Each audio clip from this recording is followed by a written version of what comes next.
Tayo na po tayong lahat. Magandang hapon po sa inyo.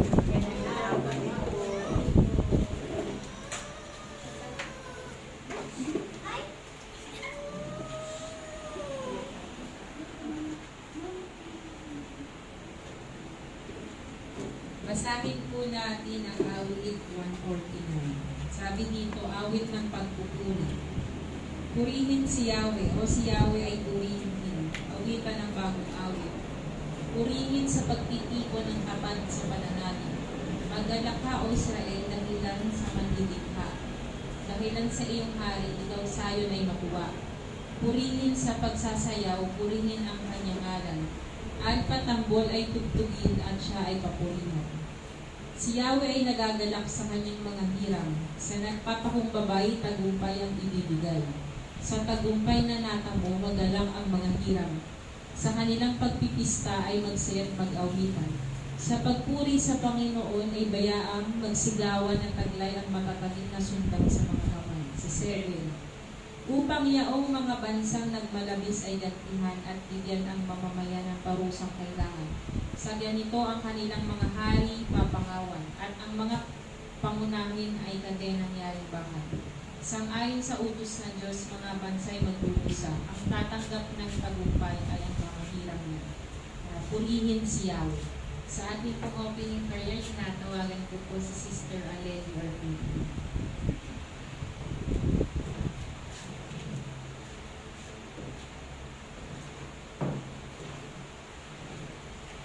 Tayo din po higit at mananalo.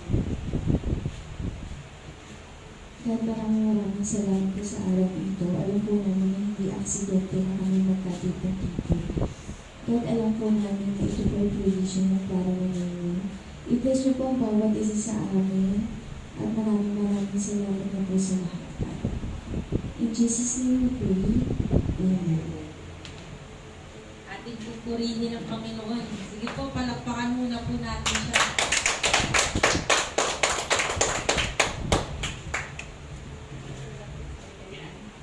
Tayo daw ang mag-awitan, isigaw, no? Sabi kanina, binasa niya sa talata, magsayaw.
Napanag ka makita, muli mong pagbisita. Panginoong Jesus, malayang malala ka. Baguhin mo ang buhay ko, ito'y iyong Diyos.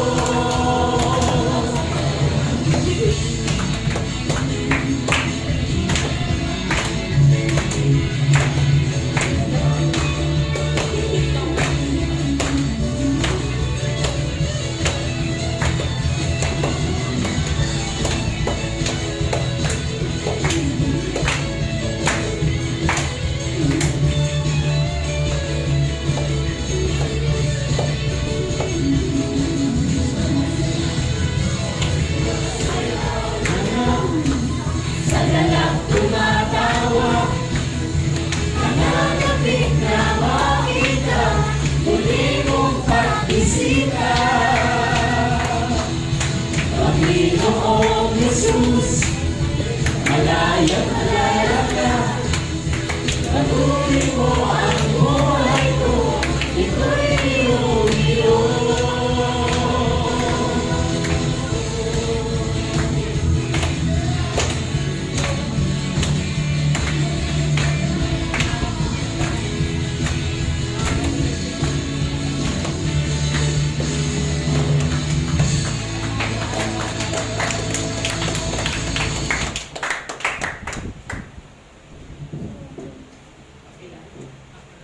Sige po, maaari na po ng po. At dadahon na po tayo sa pinakamahalagang parte na ating gawain. Ang paghahayag po ng salita ng Diyos na dadali ng ating pastor, si Pastor Edgardo San Miguel.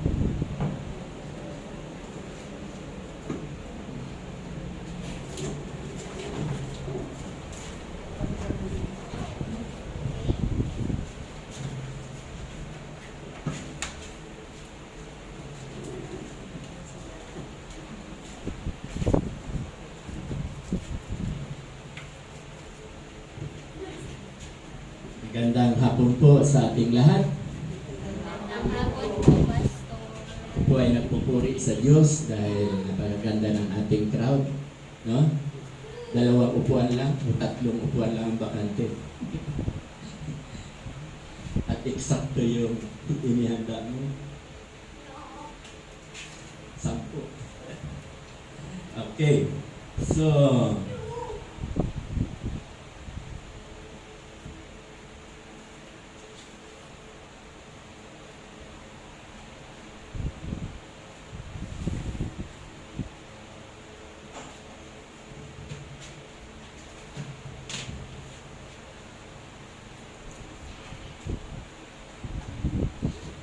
ang ating pong topic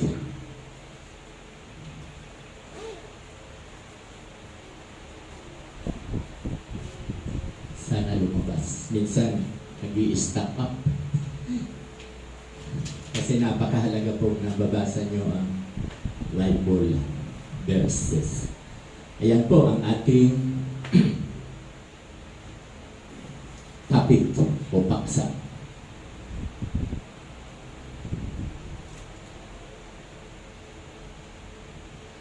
Nakaraan linggo yung ating paksa. Sino na nakaka-alaala? Nakaraan linggo, law. Diba? Batas. Ang batas. At ang unang batas sa tao, sinong nakakaalam? Binasa ko yun. Sa Exodo, chapter 20, verse 12. Ang unang batas, di ba, sinasabi doon, igalang ninyo ang inyong mga magulang. Sa English, honor your father, honor your mother. No? At mayroong pangako. Ano yung pangako? Tayo raw po ay giginhawa. Pag sinabing giginhawa, bless na bless ka. Pag sinabing giginhawa, hindi ka mahihirapan maghanap ng pambili ng ulam, pambili ng bigas, pang-tuition sa mga anak. Yun ang ibig sabihin ng giginhawa. Pangako yan ng Diyos. At ano yung pangalawang pangako ng Diyos? Nakalimutan kagad, no? Kaya dapat talaga may Bible study. Pahahabain ang buhay. No? Ang sabi nga sa Psalm o Awit 91 verse 16, ang sabi po doon, with long life I will satisfy him and show him my salvation. Okay, dito lang muna tayo sa unang utos. Kasi di ba, unang utos sa tao, mahalin ang magulang, igalang. Pangalawa, ano yung utos doon? Huwag kang papatay. Pangatlo, huwag kang magnanakaw. Etc. Huwag kang magsisilon. Etc. Hindi ko rin memoryado. Minimemorya ko lang yan pag may examination. Kasi sa pinapasok ako. Katulad ngayon, ako po ay nag-aaral pa. Akalain mo sa edad na 72. At ang pinag-aaralan namin, BFC. Ano ibig sabihin ng BFC? Biblical Foundation Course. Nag-enroll po ako sa Alabang. Kaya kung hindi pa ako senior, hihingi ako ng student card. Diba? Pag may student card ka, may 20% discount ka sa mga jeep, sa mga sasakyan. Kaya lang, senior na.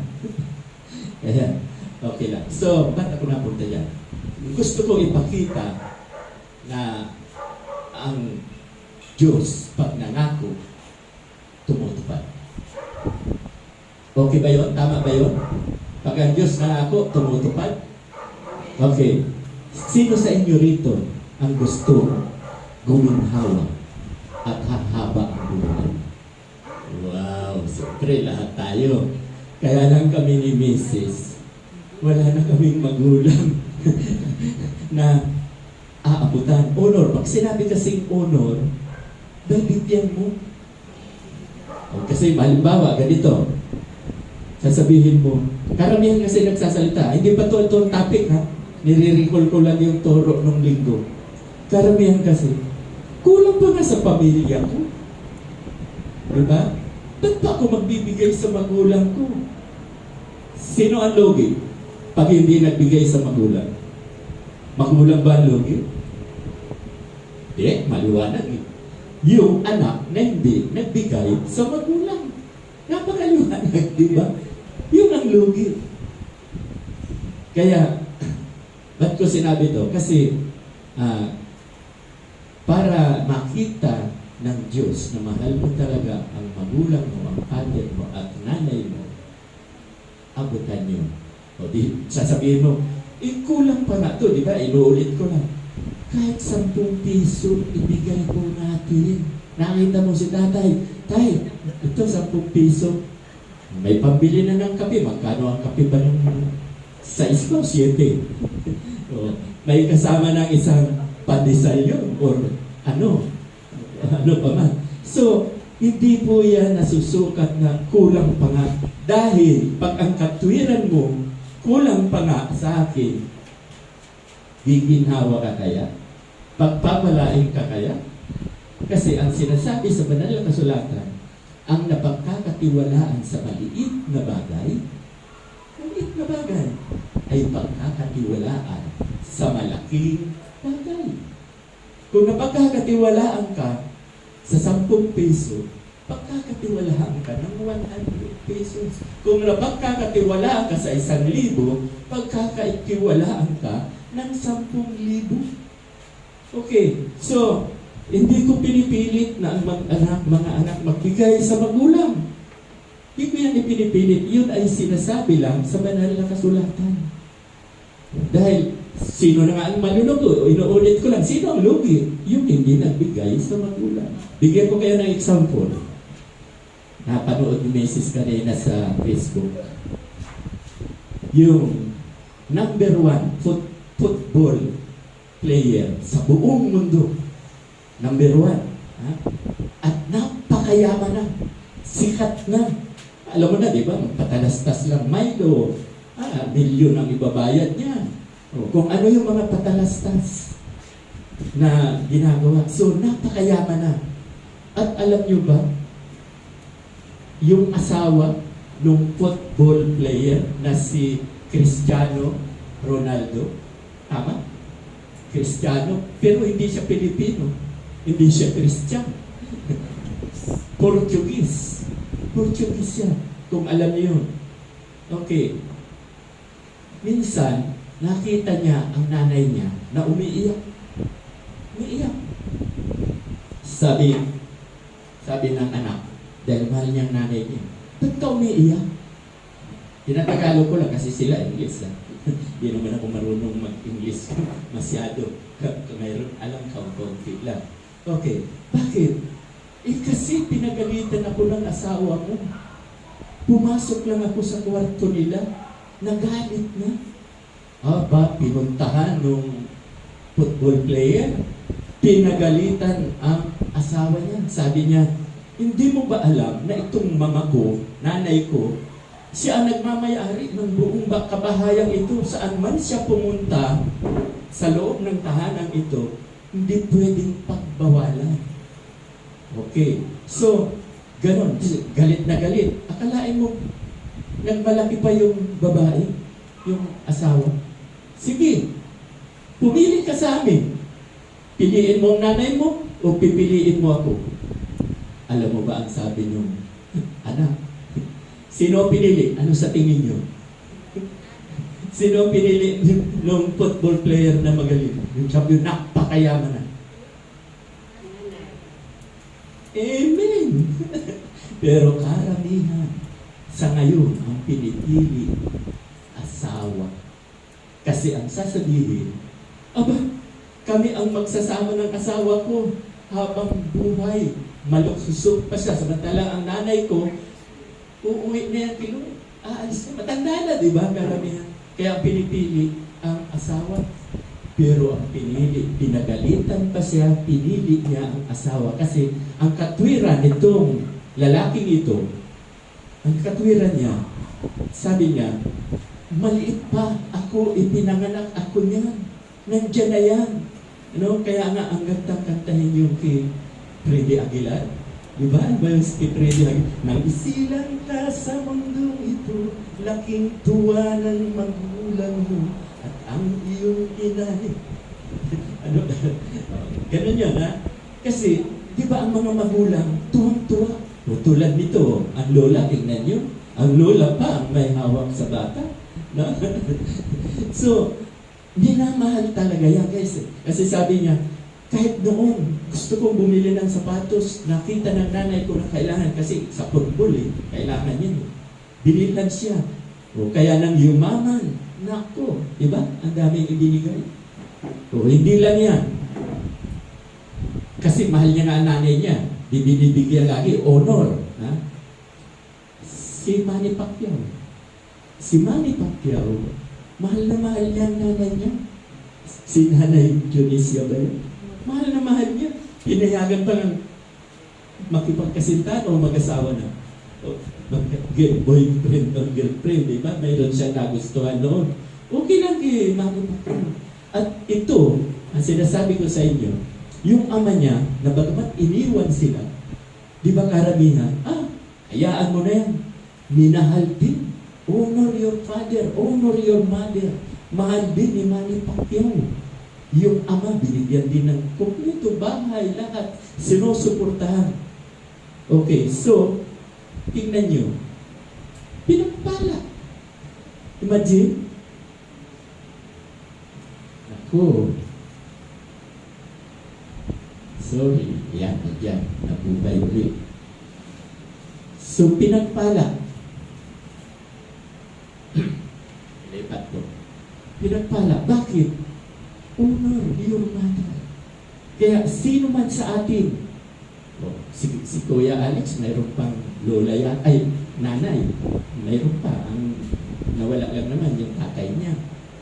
Mahalin natin, dalawin natin ang ating magulang.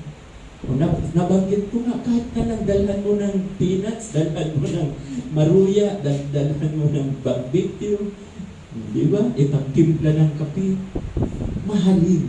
Dahil ang Diyos, pag nangako, tumutupad. Kaya iyan ang napakaganda na yung doon sa unang utos, honor your father and mother. Hindi lang yan. Kahit pa, sinabi ba doon na kapag masama ang iyong magulang, huwag mong mamahalin, huwag mong igagala, huwag mong i-honor. Wala. Lahat, masama man o mabuti ang inyong magulang, mahalin niyo. Yan ang sikreto.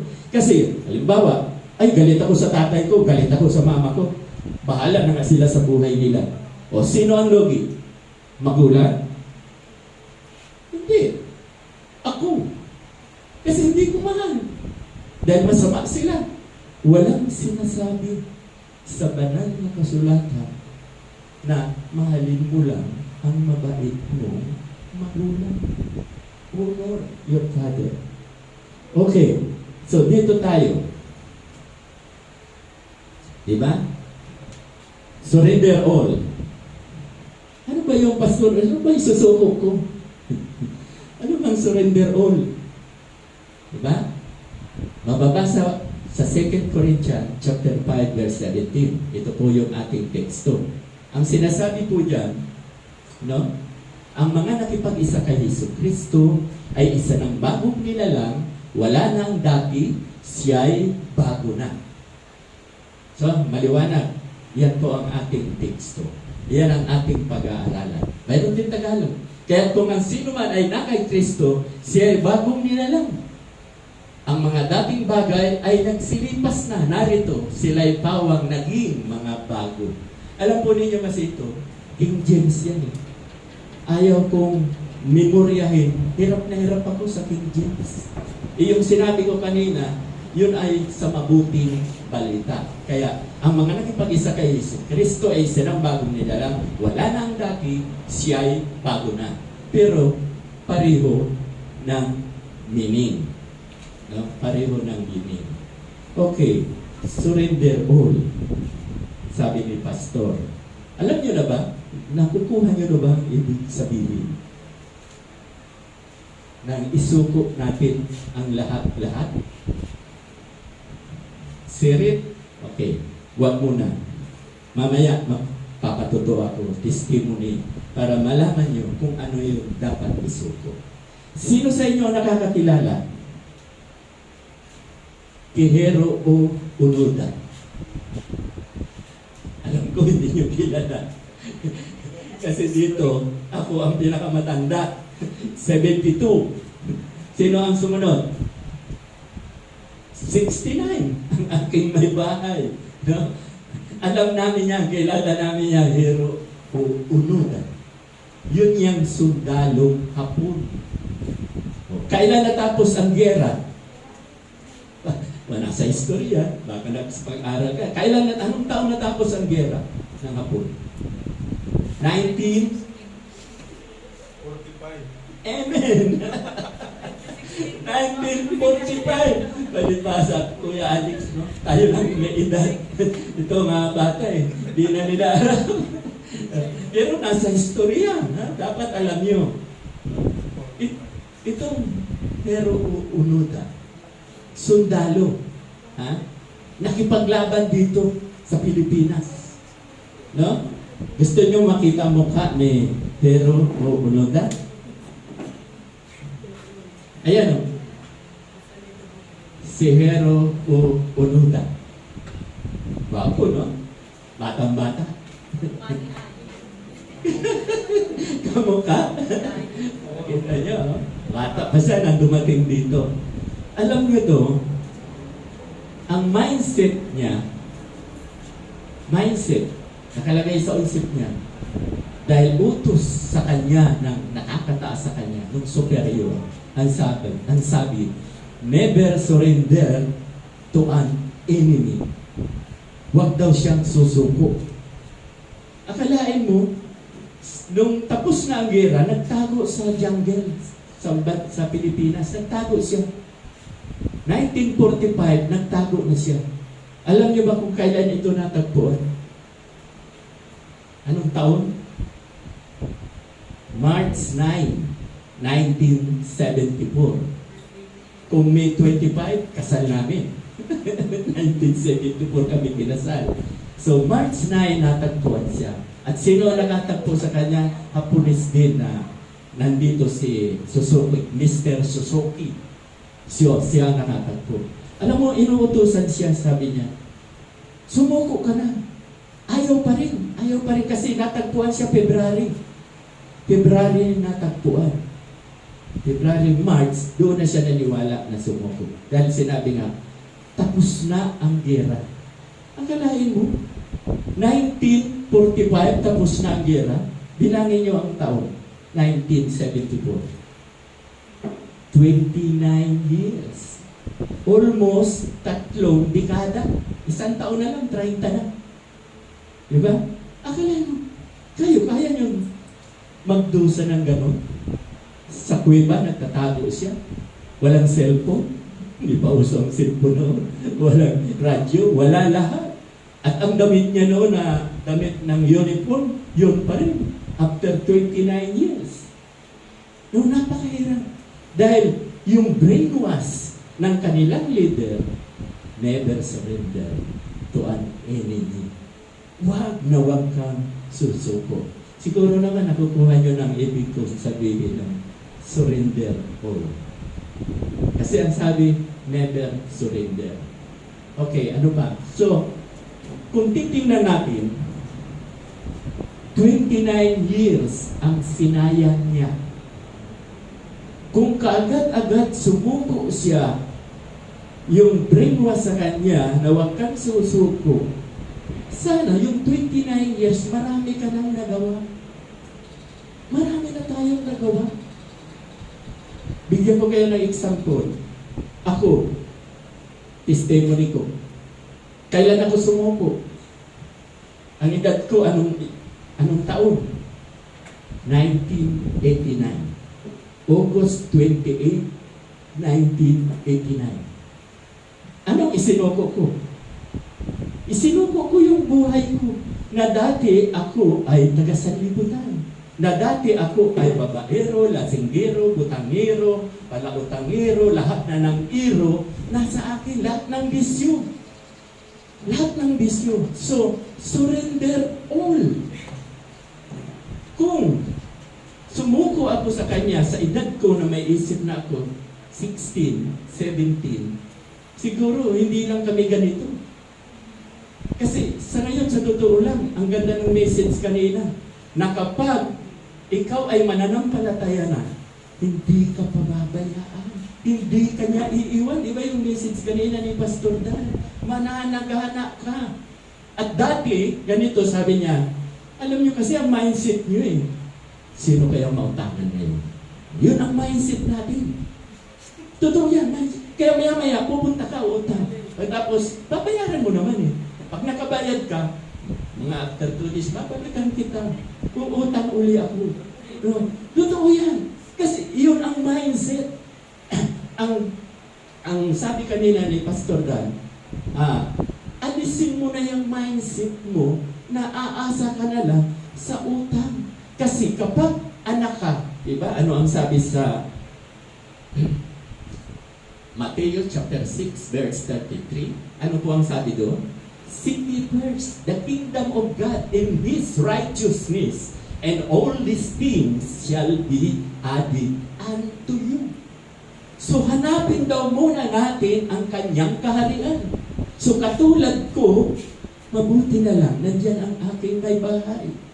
Ang ginawa lang nito, prayer, panalangin. Sa Yemenit, sa Tabon Yemenit, di ba? Diyan kay Mercy, kay Aling Mercy sa una-unahan. Diyan siya, 1985, diyan kami, diyan sila nananambahan, 1985. Sa kakapapanalangin niya, prayer na prayer siya is lang number 1 pa akong nilalagay kasi may bulletin board doon na kulay puti na may marker. Number 1 ako, Edgar San Miguel, na makakilala sa Diyos. Makakilala. Kaya di ba lagi kong sinasabi sa inyo, na huwag na kayong maghirap na puntahan pa yung mga gusto nyong madala nyo rito. Prayer is power. Ang panalangin ay makapangyarihan. At ang panalangin, ang Diyos ang ihipo doon sa ipinapanalangin ninyo. Yun ang ihipo. So, ngayon, kaibiganin mo. Dahil siya nga ang pinag-pray mo, kaibiganin mo. Pagkatapos, puntahan mo. Sabihin mo, halimbawa, may 1 month ka nang nananalangin o 2 months. Puntahan mo. Halika, sama ka. Magsimba tayo, dalhin nyo rito. Hindi yan tatanggi. Alam niyo kung bakit? Kung ikaw ang pupunta sa Kanya, tatanggi yan. Pero pag ang Diyos ang humipo, dahil ipinag-pray mo, ipinapanalangin mo, pupunta yan. Sa Diyos, walang imposible. Okay, so, gano'n na nga sinasabi ko. At the age, sa edad ko, 1989, 37. Dahil 1952 ako ipinanganak. Ilang taon ang sinayang ko kung may isip na ako sa 17? 20 years ang sinayang ko. Katulad ni Unoda. Si Unoda, 29 years ang sinayang niya. Dahil hindi sumusuko. Never surrender. No? Alam niyo ba nang matagpuan siya kung ano itsura? Siyempre, 29 years, maaring senior na yan. No? O hindi pa. Ito ang itsura niya. Yan po ang itsura. Nang matagpuan siya. Payat na yan. Walang kinakain. Siyempre, kinakain niya, prutas. Kung mga hayop doon na hinuhuli niya. Ganyan siya, katanda. No? Sayang, sinayang niya ang taon. Dahil sa mindset na ibinigay sa kanya, no? Yung mindset na ibinigay sa kanya ng kanilang opisyalis. Kumbaga naman sa atin ngayon, tayo mismo ang naglalagay ng mindset sa sarili natin. Kaya nga ano ang sabi? Seek ye first. Hanapin mo muna ang kanyang kaharian at ang kanyang kalwalhatian at lahat ng inyong needs, ang lahat ng inyong pangangailangan, ibibigay niya. Nandiyan ang aking may bahay, ang magpapatunay, ibibigay sa amin lahat. May bahay kami, binibinta na namin worth 4 million. Binibinta na namin. Dahil wala na, hindi na kami rito makakawala sa church na to. Habang may buhay, dito na kami. Habang malakas kami, dito kami. Matitigil lang kami pag hindi na kami fit to work. Diba? Pero, 15 years kayang-kaya pa. 72. Siguro naman sa 87, pwede pa. Payag pa kayo? Oo, good na, katulad niya. Pero hindi kami pababayaan ni Lord. Dahil yan ang pangako niya. Mahalin mo si Lord. Di ba ano sabi sa Mark chapter 12, verse 13? Love the Lord your God with all your heart, with all your soul, with all your mind, and with all your strength. Ibigin lang natin ang Diyos ng buong puso, buong kaluluwa, buong pag-iisip at buong lakas. Yan ang sikreto na ginawa namin ni Mrs. Kaya inabot namin itong edad. At inabot namin ang golden wedding anniversary. Bihira na po ang inaabot sa golden wedding. Karamihan naghihiwalay. Lalo na ngayon, mga bata. Kakakasala ngayon, kinabukasan, hiwalay na. Di ba? Yung mga sikat na artista. Kinabukasan, hiwalay na. Marami hindi nakakaabot sa edad na abutin ang 50 years. Golden. So, ano ang sekreto? Bakit namin inabot ito? Ang sekreto, yung mindset namin na dati na, yung busy ko, lahat-lahat yun. Sabi ko kay Lord, di ba yung awitan natin kanina na si Jesus baguhin tayo? Yung nag-aawitan tayo, nag-iindakan, yun ang aking ipinag-pray na baguhin niya. Kaya ang ating teksto, ano ang sabi sa teksto? Ang sabi, kung kayo'y kay Kristo, isa ka ng bagong nilalang. Wala na ang dati. Ano yung wala na ang dati? Lahat ng bisyo mo, sinuko ko. Surrender all. Surrender all. Sinuko ko yun. Pero, hindi naman ako magyayabang sa inyo, hindi instant na lahat wala na. Dahan-dahan, isa-isa, isa-isa. Alam niyo kung ano ang pinakahuli kong mahirap iwasan? Pakisabi nga. Ano sa tingin niyo? Sa lahat ng bisyo ko. Ha? Hindi. Ang alcohol, madaling iwasan. Yung babae. Ang kahinaan ni Adan. Si Adan, mahina kay Eva. Yan ang pinakahuli. No? Pinakahuli. Pero, madali. Alam niyo ba, madali lang yan maiwasan. O bibigyan ko kayo ng example. Biblical. Kaya kinakailangan magbasa tayo ng magbasa. No? Magbasa ng magbasa. Ang ganda ng ilustrasyon kanina. Naglagay siya rito ng baso. No? Naglagay siya ng mga bisyo, mga thoughts. Ba? Lahat ng masama mong ginagawa, nilagyan niya ang baso. Tapos may tubig, binuhusan niya ng tubig. Lahat ng bisyo, tumapon. Lahat ng bisyo. So, nawala. Diba? So, diba si Jesus, a living water. Siya ang buhay na tubig. Yung ibinuhos, si Jesus. Si Jesus ang ibinuhos. Lahat. So, ang ibig sabihin, kung may Kristo tayo, lahat ng bisyo, unti-unti, hindi gradual, hindi instant lahat. Gradual, unti-unti. O, ngayon, di ba si Jesus, mababasa natin sa 1 Corinthians chapter 10, verse 2, si Jesus po ang sabi, siya ang bato. Yung bato, pinalo ni Moses para lumabas ang tubig. Si Jesus yung bato. So, ang ginawa niya sa experiment niya, ang nilalagay niya, bato. Si Jesus po yan. Pag may Kristo tayo, yun ang nilalagay niya. So, binuhusan ng tubig, kahit huspa, hindi natatapon yung bato. Matatag. Na kay Kristo kayo. Si Kristo ang Diyos mo. Matatag ka. Hindi natapon. Dahil ang kasama mo, si Kristo, katulad namin, katulad ko. Dahil ito, matagal ng Kristiyano yan. Pamilya nang ipanganapin. Ang mga magulang niya, mga Kristiyano na talaga sila. No? Ano ba yung kuha niya? Church? UCCP. United Church of Christ in the Philippines.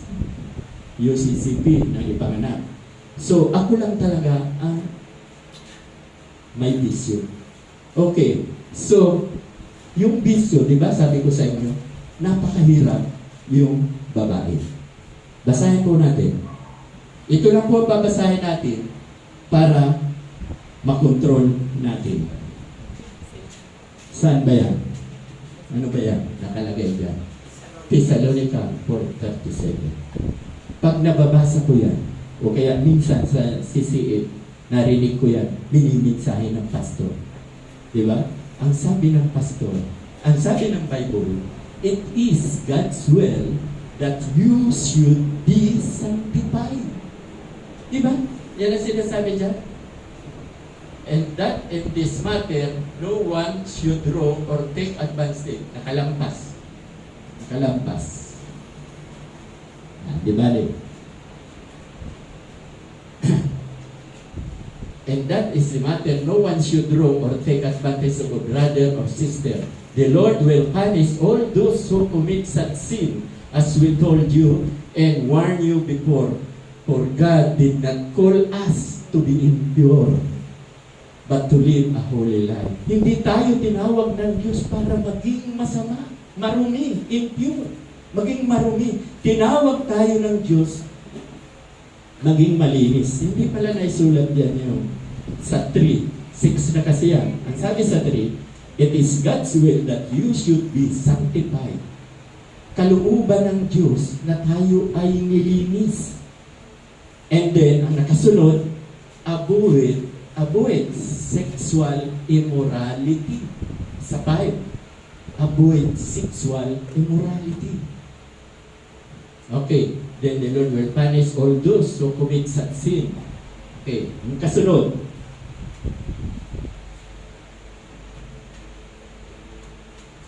Ano ba yan? Sa Matthew 5:28. Ito, vice versa. Hindi lang lalaki. Babae natutokso rin. Ano ang sabi? Datapwat sinasabi ko sa inyo na ang bawat tumingin sa isang babae na taglay ang masamang hangad ay nagkakasala na ng pangangalo niya sa kanyang puso. Pag nababasa ko yan, di ba? Magnasa ka lang. Adultery ang kasalanan. Hindi lang lalaki ang nagnanasa. Minsan ang babae. Naranasan ko yan. No. Sinusumbong ko rito. Nililigawan ako. Di ba? May seminar kami sa Bible. Isusulat pa sa Bible. Bibigay sa akin. May talata pa. Ba naman? Eh, may asawa rin yun na nanliligaw sa akin. Di ba? Naikwento ko yun sa'yo. Hindi lang yan. Marami pa. Kasi may itsura nung panahon. Okay. So, di ba?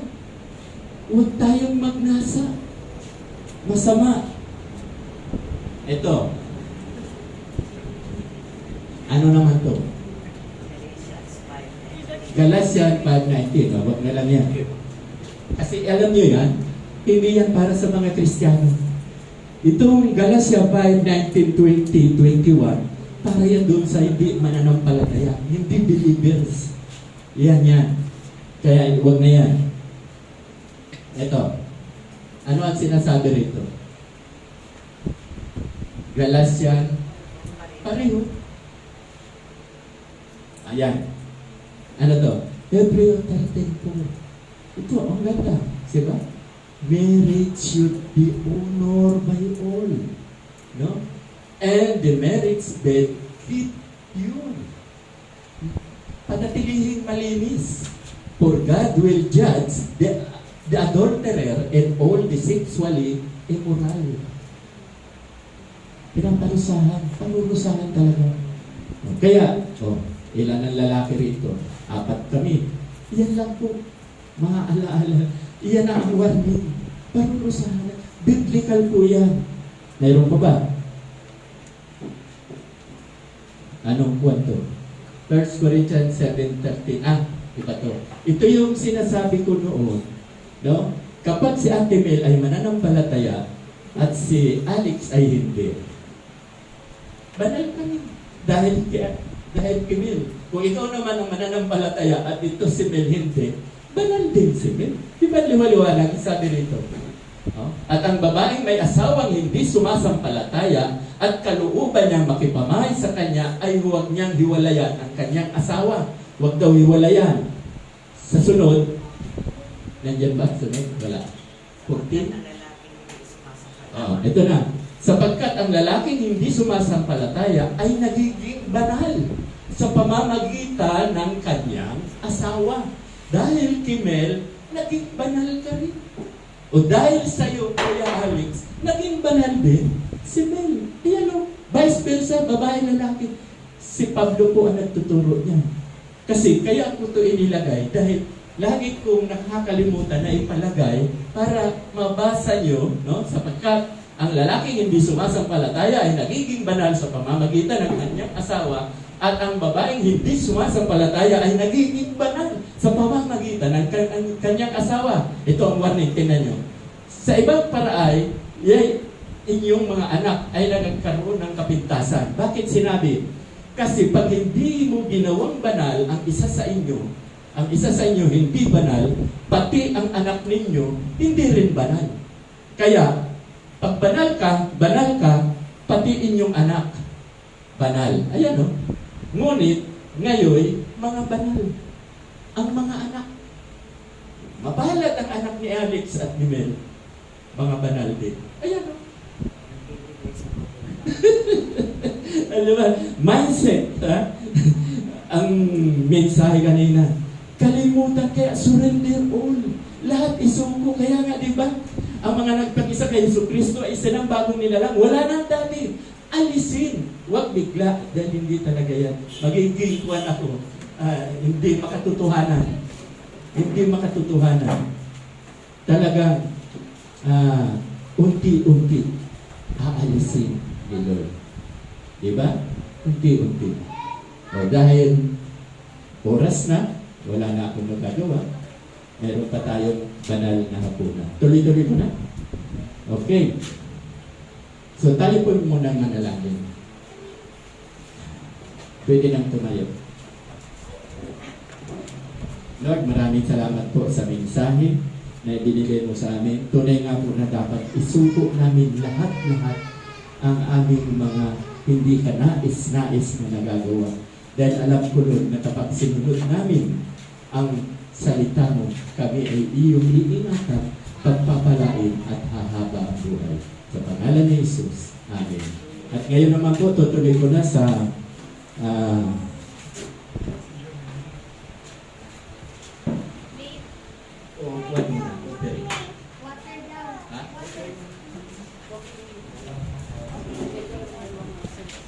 Ngayon naman po ay gaganapin natin ang paghahandog at ang magbibigay ng tanging awit.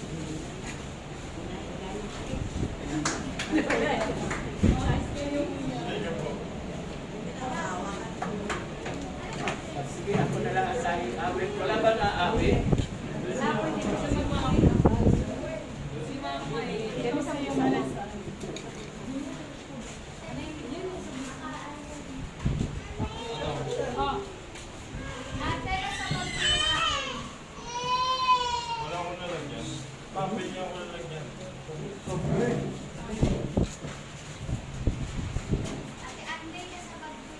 Nandiyan na ba ang sundo? Bata lang ang Wala na rin. kaya mo na. Nag-stack up. Next na naman ang pagbanal na. Okay, so banal na po na po tayo.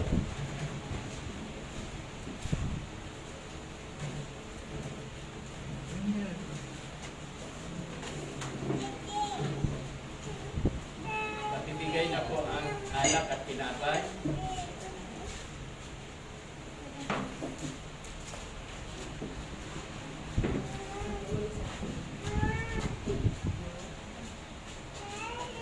Years old up ang pwede lamang po tumanggap na banal na hapunan. Sinasabi ko sa unang Korinto, chapter 11, verse 23. Sapagkat ito ang turo na tinanggap ko mula sa Panginoon at binigay ko naman sa inyo. Noong gabing siya ay pinagkanulo, ang Panginoong Hesus ay dumampot ng tinapay at nagpasalamat at pinagpira-piraso iyon at sinabi, ito ang aking katawan na inihandog para sa inyo. Gawin ninyo ito bilang pag-alaala sa akin. Sabay-sabay po kayong kainin ang tinapay. Tayo din po, tapos na tayo kanina. Hawak na po. Sabay-sabay po natin kainin ang tinapay.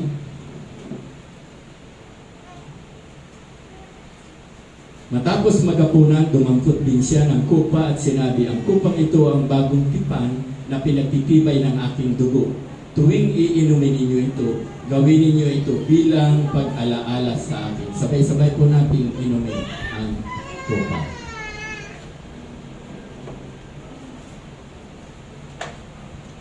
Lord, maraming salamat po, Lord, sa blessing, sa biyaya na alam namin, Lord, na dahil sa dugo mo sa krus ng Kalbaryo, kami ay naligtas. Kami ay nagkaroon ng eternal life sa pamamagitan ng pananampalataya sa inyo. Kaya maraming salamat, Lord, sa biyaya ito. Ito po ang dalangin na binibigay ko po ang papurihan sa pangalan ni Jesus na aming tagapagligtas. Amen. Para naman, ay makakaupo na po tayo. Sandali na lang to. Para naman sa pagbabalita, patuloy po ang gawain sa tahanan ng mga Aldehon tuwing Wednesdays at Friday alas 3 ng hapon onwards. Sino dito ang nakakasama ng prayer meeting tuwing Miyerkules? Nakakasabay ba kayo? Hindi na sila pupunta sa kuwan Hindi lang. kayo pupunta sa bahay lang. Meron tayong prayer meeting tuwing Wednesday. Wednesday ng alas 7. Kahit saan kayo,